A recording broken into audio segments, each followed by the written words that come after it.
I know the truth hurts, so I'm going to simplify it as much as I can. My mom left my dad when my brother was going to school in Nevada. I had to act like I didn't want to talk about it just because I love my mom just as much as my dad.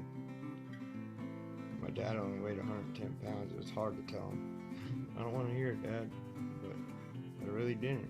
And for 3 years after my mom left, my dad lived. Not 17 or 18, maybe 18, 17. It's my senior year in high school. Um, Maybe sooner. But for 3 years, I lived with my dad at 110 pounds and kept a job. Not the same job, but a bunch of different jobs. Started out at KFC. I quit that job with my cousin Daniel the same day. A lot of people in my family worked at the KFC up there. Don, Ron, me, Jamie, my brother, Derek, Daniel. So I come down here for the wedding with my dad, and we're all in the wedding, and I decided to stay. You know how when one loses their significant other, the other one shortly follows? Well, that happened with my dad. A year or a month or two after I left, decided I was going to stay in Hawthorne out of nowhere. He died. We actually went up there for an appointment I had, and I came back, visited him for like an hour, and came home. The last time I seen him, we surprised him. He opened the door, and he had his mouth over his teeth because he can't. He hated. He didn't have his teeth in. Oh, he was so happy to see me. I went and sat in my room for a second that I used to have. Came and visited with him, with Mike, and came back to Hawthorne. While I was in Hawthorne, a friend of mine was in trouble in Arizona, so his family moved back here, and they brought a girl with them that he barely knew.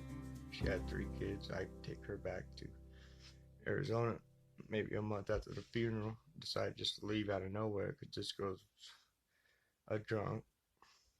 She has 3 kids already that don't belong to my friend, so she has no really reason being here. And I was at 21 to get her out of the casino.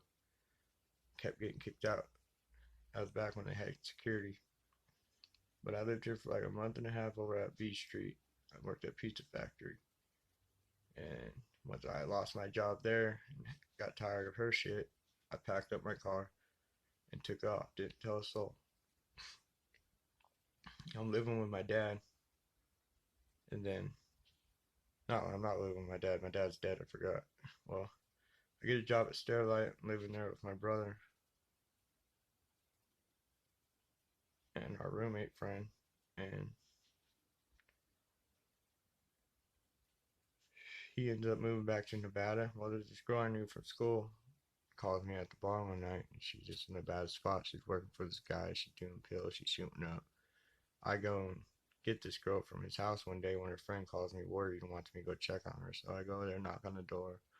Old guy answers the door. He's kind of like my dad's situation. He was on hospice or something, but not as bad. He didn't have cancer or anything.